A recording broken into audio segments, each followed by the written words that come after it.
All right, welcome back, social media, everybody listening to the podcast. This is the Edge podcast with Chip and Christy. The Edge is a business education group of people, group of like-minded people that are entrepreneurs trying to grow their business, but also grow themselves and reach their goals. We empower, develop, grow, and educate entrepreneurs and help grow them into business leaders and moguls in their communities, but also help them achieve what their goal is with their business and answer the question to their whys and get everything they need. This week, we wanted to come and talk to you about the 3 different ways to grow your business. It's such an impactful thing to know. And honestly, this is just stuff that should be common knowledge that just slips your mind sometimes. And you don't break it down into the pieces it needs to be broken down into and focus on the things that need to be focused on. Christy, what's the first thing you have to do to grow a business? Well, I have business owners come to me all the time and say, hey, Christy, you're great at advertising. You're great at, getting people to make the phone to ring, that sort of thing. And it didn't just come to me naturally, but I was talking to one business owner within the last few weeks that's been in business 12 years, blood, sweat, tears. Kids have graduated, went to college, started their own lives, but they have this business, and the business is only producing about $30,000 in income per year after being in business, and it's a service-based business. They're like, Christy, how do I get more business? I said, well, you've got a great kind of foundation, right? You've got this amazing foundation. You've got 12 years worth of customers. My first question is, do you have a list of those customers? And she said, well, I can compile one. I said, you need to, because there's 3 ways to grow a business. You've got this foundation. How can we make it go from, 30 grand a year, which is just a little bit above poverty, right, Chip? Yeah, barely minimum wage. Yeah. A little bit over. You can't even afford daycare with 30K a year. Mm-hmm. How do you make it 60K a year? How do you make it 100K a year? Wait a minute. What if you could bring in 150K in income for you yourself? Well, Christy, that would change my life. There's only 3 ways to grow a business. It's not brain surgery. Jay Abraham came up with it many years ago. Tony Robbins taught it to me, and I've taught it to hundreds of business owners. It's simple. I like keep it simple. Stupid. Silly. I like KISS, right? Yep. I like simple stuff. I'm a country girl. I come from a town of 225 people, and half of them were my kin. So when you tell me there's only 3 ways to grow a business, I am like, hell yeah. I don't want 462 ways to grow a business. I want 3. So the first way to grow your business is increase the number of clients. This person that had been in business for 12 years needed to increase the number of clients to go from 36 clients a year who produce about $1,000 a year in income to where you've got 50, 100, 150 clients using you, because it's simple to increase the number of clients. You and I've only got, 7 years, 8 years business experience. You've got a couple of years under your belt now. What are some simple ways to increase the number of clients? Yeah, the number one way that I always use is just digital marketing. I constantly focus on, basically just getting your information out there in front of people. Like we always talk about, you be able to get your information out there. People have to know what you do, and they have to know that you're the one to go to. So you got to build the trust as well. But ultimately, it's getting a website and putting it up and taking the steps needed to get that website found by your potential clients.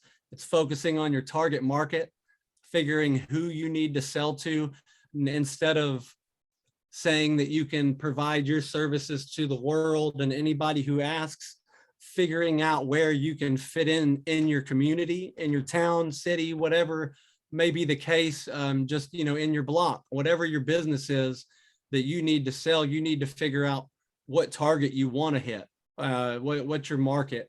And there's so many different things though. I mean, take advantage of social media. It's free.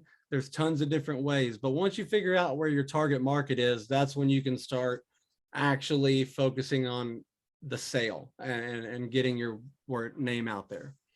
Yeah, just in a few minutes time, Chip is giving you about 20 or 30 different avenues from what he said to increase your number of clients. Number one, you do need to know who your target market is so that you know where to focus. Because if your focus is 14-year-old girls, you need to be on TikTok. Yeah. If your focus is millennials and Generation Xers, you need to be on Facebook and Insta. Like there's so many, even though you said social media into digital marketing, under that umbrella, you've got hundreds of different places you could increase your number of clients. But here's the thing, not just to put up a website and throw it up and be, and this is a total different discussion that I'm going to go into, Chip. It's crazy how it's from one place to another. But it's not just to have the website. How do you freaking drive traffic there, right? That's another question. You've got to get traffic to the website. You've got to get traffic to the Facebook page. You've got to get traffic to Insta. You got to get traffic to TikTok. You got to get traffic to YouTube. You can have that stuff up and it do nothing for your business. So to increase those number of clients, you've got to have that avenue, but then you've also got to get traffic. So you've got to take some sort of action to take it a step further. This person that had been in business for 12 years, they had a website that was archaic. I looked at it and I was like, Craigslist is better than this. And I said, okay, your Facebook page, you've been in business 12 years in the same area. I've been in business for 8 years. I've got 6,000 to 10,000 people on my social media pages in the local market that we're in. He had 36. Like you can have this stuff up, but if you don't know how to utilize it, or if you don't take it a step further, quit watching freaking Netflix. Figure out how to market your business. Learn from podcasts, learn from books, learn from conferences, and take those decades that people have been in business, like Jay Abrahamson and Tony Robbins. They put it into days for us so that we can take action and not have to be that stupid tax.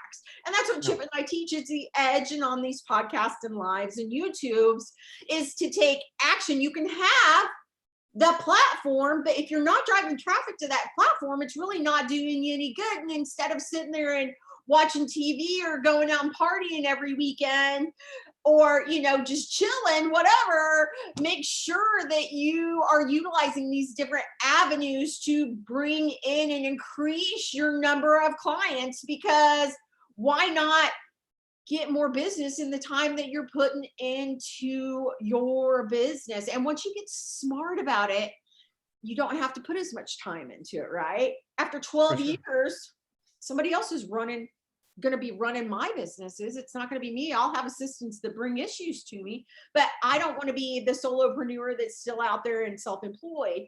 I want to have more customers so that I can pay more people so that they can run my businesses from what I teach them. So increase that number of clients is number one. Yeah. And that stuff you're talking about is just learning how to run your business and not let your business run you, because it's easy to let your business start just completely controlling your hours, controlling, your decisions you're making. There's ways to, and that's a whole nother training, but outsourcing and figuring ways to free up your time as the business owner is one of the most crucial things you can do. Christy, what's number 2? I'm glad you brought that up, that it's important to outsource. I was talking to somebody earlier today. Abby brought over one of her friends, and he's thinking about starting a business. And he was talking about how he If they're paying him $25 an hour, he'll sweep the floors. He doesn't care, right?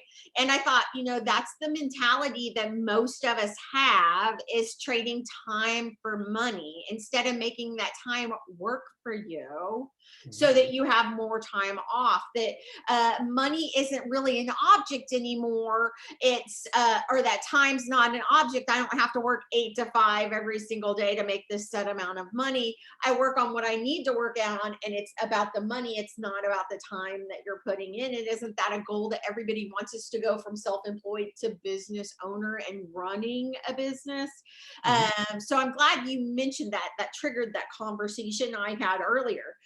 Now on to the second one Chip was just asking about after my rant, is to increase the transaction value. Chip, you're in a digital marketing company. How can you increase the transaction value? There's a bunch of different ways, but ultimately it's just adding value to the services that I already am providing for the clients that are already paying me money. This is just working your client list, is what I like to call it, what we call it in the Edge. And ultimately, I have a bunch of different services that I can offer. And it's just like an add-on or an upsell. I can add value, add so much value to the point where the law of reciprocation kicks in, and these people almost feel like they're forced to give me more money. Or, you eventually I add a couple free services and then hit them with the next one that, to up my rates. And just the more value that I can add and I can bring, the more money I'm worth, the more money that my services are worth. So it's finding those upsells and finding those services that can be add-ons, or those services that don't take near as much time that you can give away for free. For instance, I like to do website audits, even monthly website audits with some of my clients, just to make sure that their website is still performing the same way. And really, it's nothing out of my time or out of my day. It's nothing that I would even charge somebody anyways for, but it's another point of value for the client that they necessarily don't have to get from. It's just one of those things that I could have skipped over and not done, right? So it's figuring out that way. And then it's also just learning new skills to have new services, adding new products that go well with the product you're selling. There's a bunch of different ways to do that. Yeah, one of the ways I do it with one of my cleaning businesses, or all of my cleaning businesses, is that they purchase a deep clean, and their add-ons, which we always offer add-ons, are the refrigerator, the microwave, the stove, that sort of thing. So it increases their transaction value from, a couple $100 to $400 or $500 when they add on all of those different services. Now, it's not for everyone, but when you increase the transaction value and you get a percentage of your customers that actually use you for that increased transaction value, that grows your business tremendously. One of them, I've seen one trick retailers have used that people don't even notice around the first of the years, they'll increase their prices by 99 cents. You and I don't miss the 99 cents, right? But when you have 1,000 customers and they come in every month and you increase it by 99 cents, that's almost $999, right? It increases that transaction value, and over a year's period of time, that's 12 grand. Man, what could you do with an extra 12 grand a year? So even in a service-based industry, you can do small incremental changes like that people don't even notice, that have a tremendous impact on your bottom line. For sure. And also there's a lot of businesses that are finding ways to shift to monthly retainers, and these are niches that you would never think of. Like handyman, even roofing, all these things that are finding ways to, for maintenance, to have like a maintenance gig, and they have them pay a month or a year or 5 years in advance, and get the big checks, the big money. But it's finding ways to put so much value on something that you can charge what you really want to charge for it. Exactly, because every single one of us, we have these amazing services and products and businesses. It's just that sometimes it takes somebody on the outside looking in going, hey, have you ever thought about adding this to your service? It could be a subscription-based service, right? It could be something else. It's like that bark box I get for my freaking dogs every month, and they send me a little email going, hey, do you want to add an extra toy? Do you want to add extra treats? Hell yeah, I want to add it because I want my babies to be taken care of, right? So, I mean, it could be something simple like that that increases the transaction value, that has this kind of compounding effect on your numbers that can make an astronomical difference in your business. Number 3 is to increase the frequency of repurchase to get more transactional value out of every single customer. And we've talked about this quite a bit in depth, Chip, about how you can increase that frequency of repurchase. I remember you and I were talking to a roofer one day, and we said, all you have to do is increase the frequency of repurchase. And he goes, Chip and Christy, I only put roofs on, and that's only every 10 to 15 years. And there's lifetime residual income or lifetime warranties on it. So they'll come back to me when they need it replaced because a roof doesn't last a lifetime in Texas. And I remember you and I being like, there's ways for you to add additional income. And I think he kind of tuned it out because he didn't want to mess with it. He doesn't think that, adding roof inspections quarterly or yearly, or roof washing maintenance business in Texas. So it increases the frequency of repurchase. Yeah, you've got your roofing business, but you've also got a little side business here that residual income that comes in every month or every quarter from those people could pay for you a freaking luxury item that you want for your family, or it could pay your rent every month, whatever it is. So, I mean, those are the only 3 ways to grow a business. Everything else falls under those to grow your business. And it takes so many people to wrap their mind around it going, well, Christy, I know 29 different ways to increase my business. Yeah, that comes under increasing your customers. That comes under traffic, increasing your transaction value. There's truly only 3 ways to grow your business. And if you don't know that and you can't figure it out, it's really difficult to grow your business. A lot of people, New Year's, they go, I want to grow my business. Well, here's $1 more. You've grown your business. Congratulations, right? Yeah.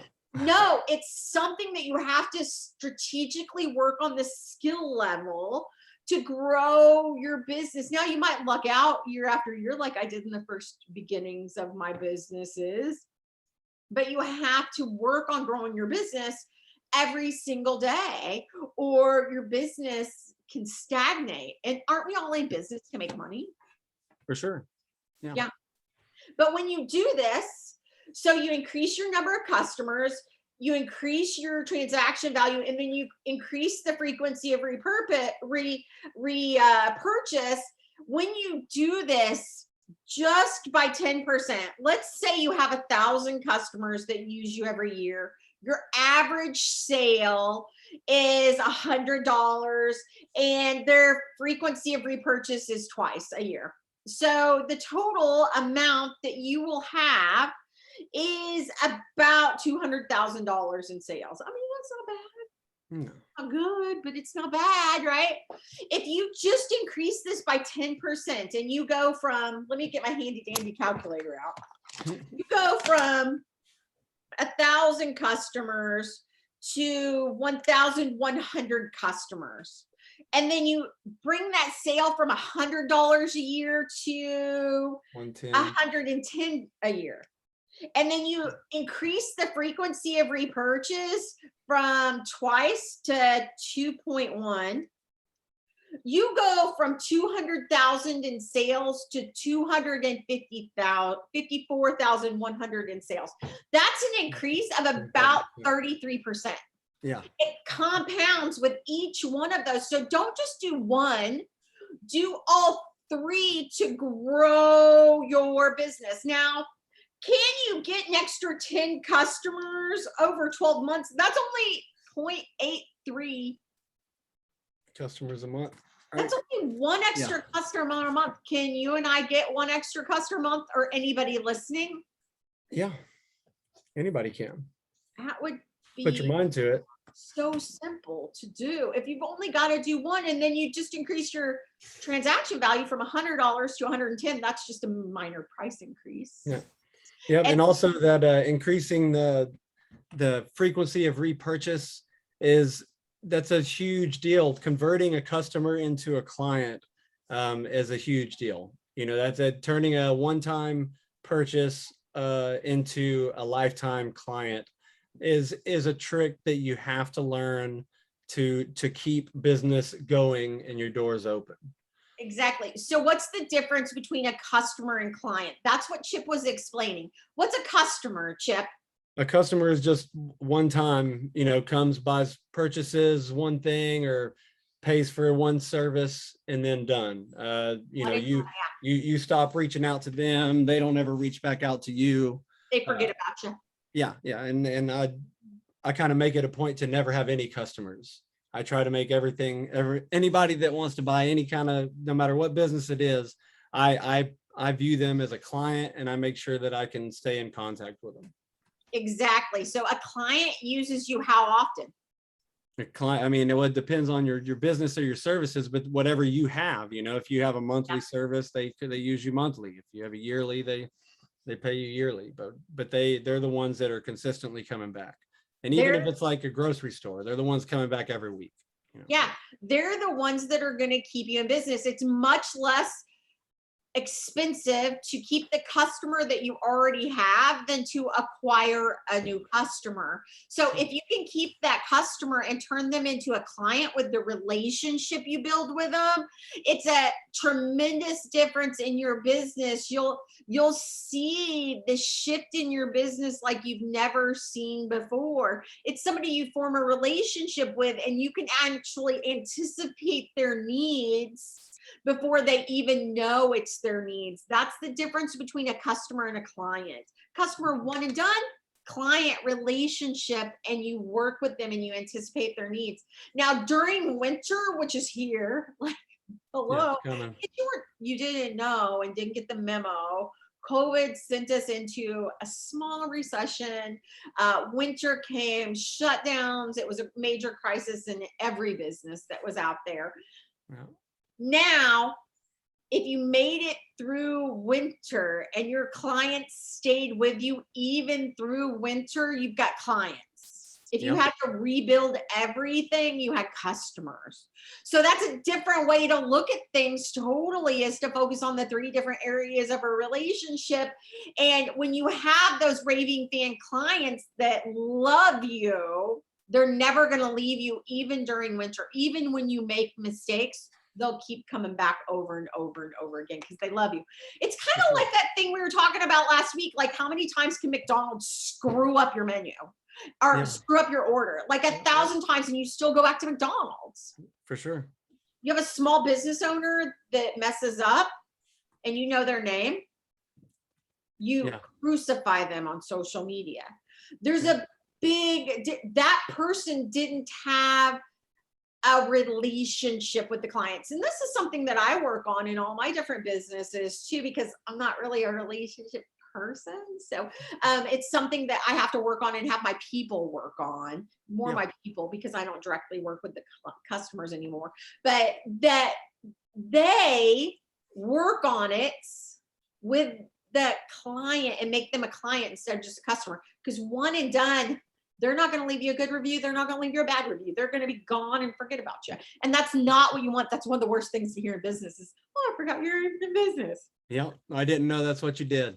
That's the second one. Oh, a dagger to the heart, right? Yep, those are the 2 that hurt you. Yep, for sure. Yeah.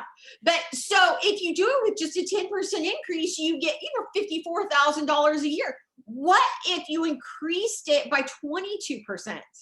You would increase your business just going from 1,000 clients to 1,200. You increase your average sale price from $100 to $120. And then the frequency of repurchase is 2.12.